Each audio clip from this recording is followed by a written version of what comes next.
everybody, my name's Eric Hopkins and welcome to my YouTube channel. If you're finding me for the very first time or you are a returning viewer and if you've not yet done so, please click that like and subscribe button. And don't forget to hit the notification bell so you get all the notifications about when I put up new content right here on this channel. So I've decided with my movie reviews here that I'm going to start releasing these on Mondays to give myself a chance to see some movies on the weekend and of course give me a few days to kind of digest my thoughts, get my thoughts correct, and hopefully that'll bring forth better movie reviews for you guys here on the channel, as well as to kind of give me an idea of whether or not I actually like the movie or just because it's got that newness to it when you come out of a theater. And sometimes you feel like you like a movie and then other times by Monday, sometimes you feel like, maybe I didn't like it as well as I thought. So this is a good movie here to kind of start with this new format because The Suicide Squad, directed by James Gunn, recently was released this weekend in theaters and on HBO Max.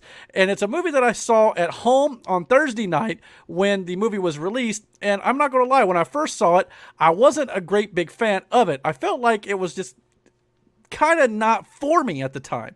And I think a lot of that has to do with the fact that I was, kind of coming off of a long work day. I was kind of tired, things like that.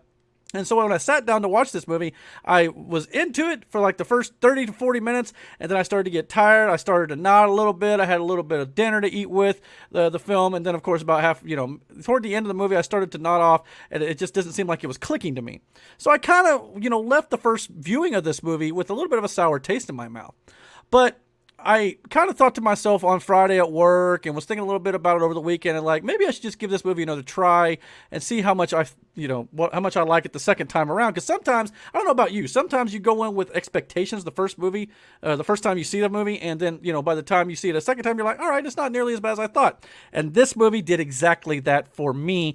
The Suicide Squad, when you first watch it, I think a lot of it for me especially was the fact that I was expecting Guardians of the Galaxy, even though I knew that James Gunn had said in multiple different interviews and things like that he didn't want to do exactly like what he did in the Guardians of the Galaxy films. He wanted to bring something new to the table. This is DC after all. It's not Marvel. So I guess in my own head, I was like, all right, this wasn't as good as the Guardians movies in my eyes. However, when I sat down and watched it again with, a little bit of fresh eyes, so to speak, because I was tired the first time a little bit, admittingly. So I wasn't as sleepy and, I was able to kind of give the movie my full undivided attention, and I was able to reset my expectations to what the film actually gave me. And I really enjoyed it the second time around. The first time around, it was just kind of like, all right, this isn't for me. Some of the jokes weren't landing.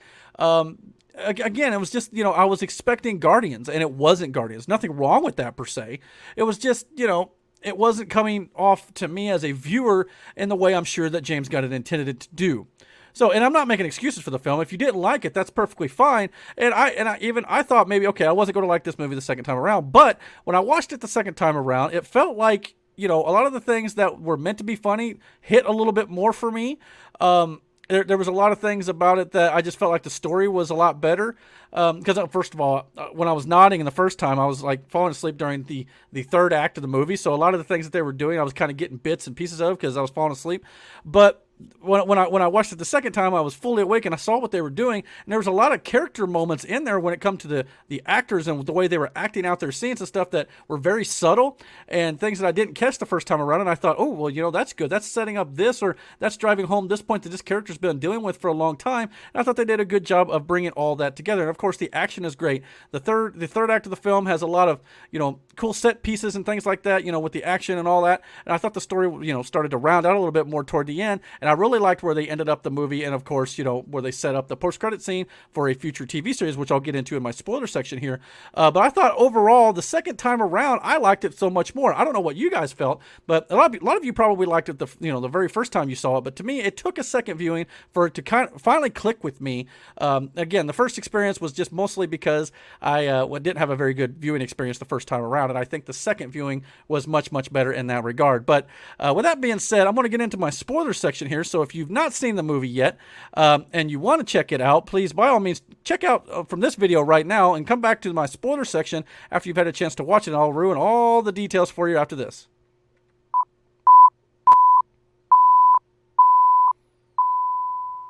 Okay, so let's start the movie here. Let's start with King Shark. I don't know why. King Shark, to me, I really, really enjoyed his comedy. he kind of came off as a Groot character for me personally. But to me, I love the way James Gunn is able to take a walking fish and is able to make you care about them. He's got an endearing genuineness to him that you want to just give him a big old hug. The character is, he just wants a friend in this world. And I mean, I think a lot of us can relate to that at certain times. And I think that's what gives him this lovability to this big shark that's walking around. He can barely speak a lick of English. I mean, he can speak, but he's just like, me read book, me smart, things like that. I mean, he's just like a big ape, so to speak. But at the same time, he's got these lovable eyes that just draw you in and things like that. I really, really like what they did with that character. That's number one. Number two, Ratcatcher 2. Obviously, the movie mentioned Ratcatcher number 1. Her father is no longer alive and is dead. Played by Taika Waititi, by the way, who's the director of Thor Ragnarok, Thor Love and Thunder, did an episode or so of The Mandalorian. So, he does a good job, and he's a good actor in his own right. But Ratcatcher 2, there's a thing at the very end where she finally, realizes her purpose in this world is what she's talked about, how, rats are some of the most, kind of looked upon as like one of the worst creatures in the world. And if they have a purpose, you can also have a purpose too. And I really like that storytelling they were given with Ratcatcher in this movie, because she's been looking for a purpose her entire life. And she finally finds one towards the end of this movie here, when she basically is the one who takes out Starro the Conqueror, which is an amazing villain, by the way. I mean, who'd have thunk that Starro would actually work in a comic book movie today? Starro actually is basically a victim of this movie. He's not really a villain per se. I mean, he was taken by humans from space and was experimented on for many, many years. So of course the alien creature would be completely upset and mad, right? So, when he's finally able to get free, he starts to go on this killing spree. Maybe, you can argue maybe he shouldn't be going on a killing spree, but at the same time, when you've been, victimized like this and tortured for years and years and years, you can kind of feel for the character. So it's unfortunate what happens with Starro here, as he's killed by the end of this movie. But he was obviously a greater threat to the world as a whole. But yeah, so I mean, I kind of felt for Starro a little bit here. Another character that I didn't really feel much for at all was Peacemaker. I felt for the character, but at the same time, they presented John Cena's Peacemaker in this way to where it's kind of like, why should I feel for this guy? He's supposed to be getting a HBO Max series in January of 2022, and this movie is going to lead into that, as the post-credit scene directly sets up that TV show. But he's such a total douchebag in this movie.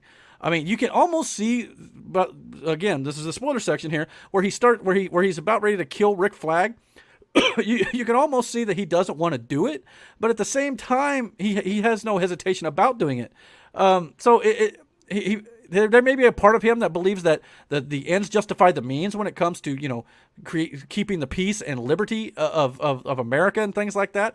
But he will definitely go to those lengths of killing whoever he has to kill, whether it be men, women, or children, just to accomplish that goal. And that's not an endearing character trait. Now, I got a feeling the Peacemaker series, obviously, this is a jumping off point. So people are like right now talking on the internet, well, why should I care about a Peacemaker series when he's just a total unlikable character? He's a horrible human being.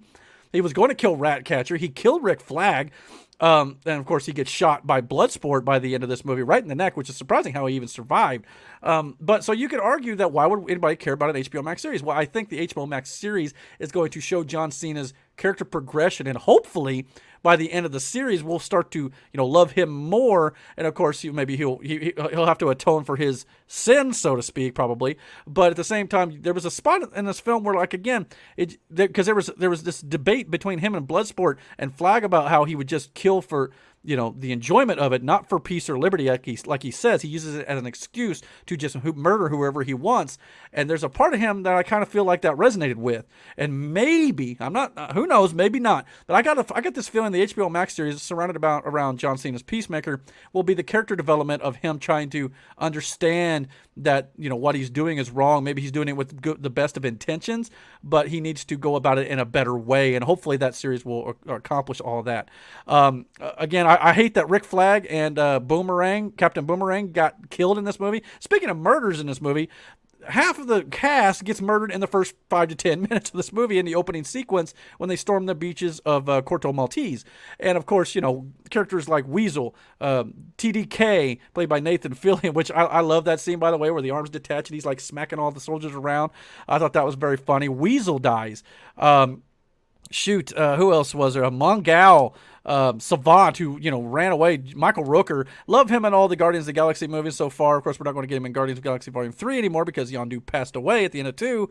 But I wanted to see more of Michael Rooker in this movie. Of course, he dies trying to flee. And of course, Amanda Waller pops the explosion, the explosive device in his head, and his head explodes because he tries to desert everybody. Yeah, but there was like all these characters in the beginning of the film. Blackguard tried to, sell them all out, and he got shot in the face for it. Captain Boomerang died. He's a major Flash villain, and I know the internet is a buzz right now, just all upset about how could you kill a major Flash villain. Well, here's the thing.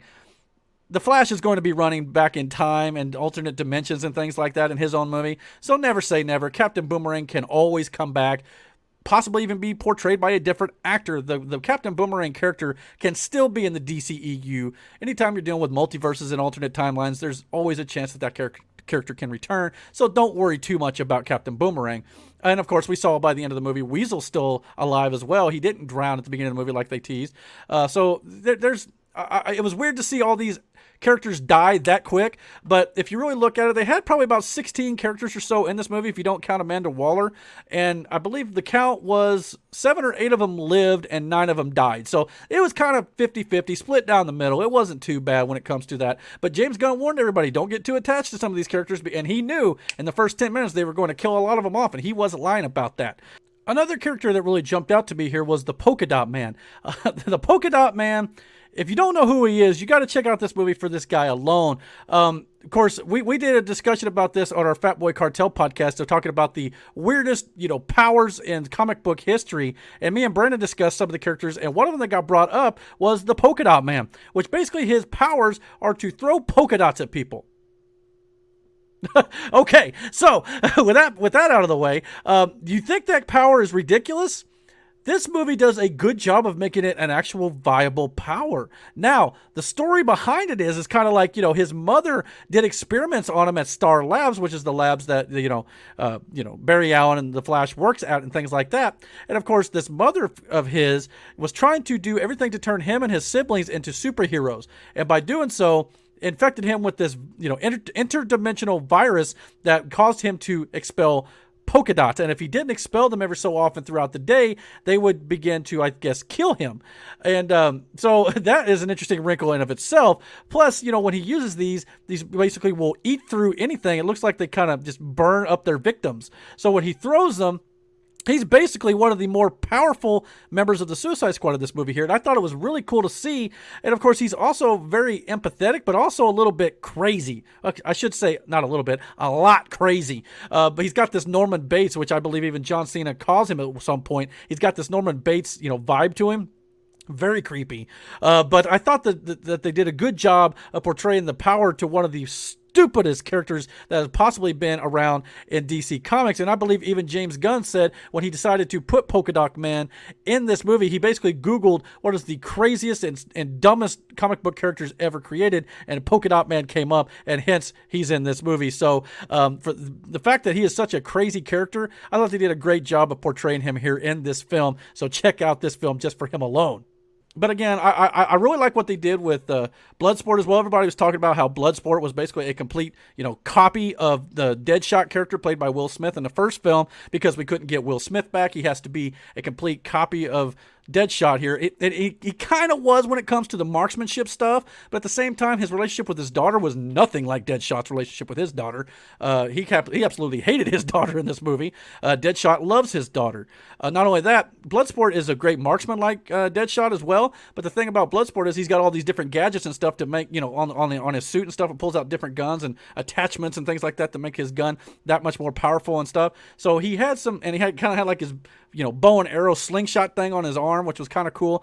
So there was a lot of differences there, but yes, I can see where this character was originally designed for Will Smith's Deadshot, but they just did a little bit of, rewriting and restructuring and things like that, and it made it work. But yeah, I mean, hopefully we'll get both of these characters back, maybe in a possible Suicide Squad 3. I'd love to see Will Smith return one day. That's why they kind of left the door open in case he decided he wanted to come back. So it'll be interesting to see if these two were on the same screen at the same time, and how they maybe would play with that juxtaposition between the two characters, being they're very similar, but I can see why it might have been, but there were enough differences, I think, in this movie to kind of separate the two. Also, I loved what they did with Harley Quinn. We've now seen Margot Robbie's version of the character 3 times on film, from the Suicide Squad to Birds of Prey, and now the Suicide Squad film. So we've got to see her progression from, you know, being with the Joker to being out on her own, and of course being back with the team again. And I know a lot of people are talking about how this scene in the in Corto Maltese, where she's been taken captive and she, you know, makes love to the president at the time, and then of course she finds out his evil intentions, and then she murders him. She goes through this whole, you know, promo, this diatribe, this monologue here about how she ever met somebody and she realized that they had some red flags, that she would do the right thing and murder them, which I guess you could, you know, maybe say her, you know, line of thinking isn't the greatest there. You know, maybe you don't just murder somebody if you find a red flag, but she also realized that this was an evil human being, so she decided to take him out. The monologue she talks about here is just, you know, totally, you know, her character development, you know, and all the heartbreak and, you know, disappointment and depression and everything she's had to deal with over the years, from the Joker to everybody she's been with and all the heartache she's gone through. And you really start to feel for the Harley Quinn character here, even though she is an anti-hero type character. But I really like what they did here with her, and they kind of just showed that the inner turmoil that she has, even though she's this wacky, kooky character that we all love to watch here on film. And she's totally badass, by the way. That scene where she's breaking out of the president's, you know, mansion or whatever it was, totally beautiful to watch, with all the flowers kind of, you know, flying behind her, all the you know, the fight sequences she was doing with the javelin and stuff when she was trying to break out of the cages and stuff in the back. And of course that scene where she's hanging there getting electrocuted and stuff, and then, you know, she wakes up and the guy's in front of her and she like wraps her legs around him to choke him out and break his neck. The look in her eyes when she snaps the guy's neck and when she starts to attack him, that's not supposed to be funny. That is a serial killer murderer right there, who just snaps and just takes over. It doesn't, yeah, that Harley Quinn is scary. So I thought they did a good job with Harley Quinn as a whole here. And I just think Margot Robbie at this point, she understands the character, and I hope we see a lot more of her as well. And of course, on the whole, like I said, I think the movie, just the second time around, meant a lot more to me. It was a lot more fun. The story was a lot better. And I thought, again, I was noticing, you know, character details and the acting that I thought was just standing out to me more the second time around. So I definitely recommend this movie. Would I call it the best DCEU film that is out there to date? I would probably say no, but I would think it is probably on the higher end of that spectrum, probably in the top 5 to 6 or so. I mean, Man of Steel, the Snyder Cut of the Justice League. I like Shazam. It's up there as well. Wonder Woman 1, Aquaman.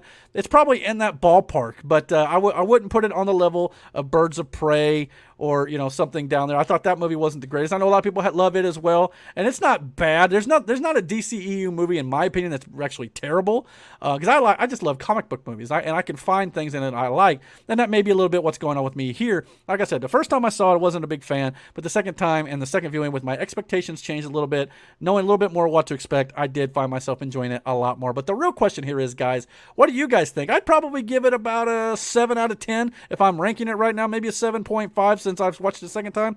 But comment down below. Let me know what you guys think, and don't forget to hit that like and subscribe button, and don't forget to hit the notification bell so you get all the notifications about when I put up new content right here on this channel. And until my next video, guys, take care.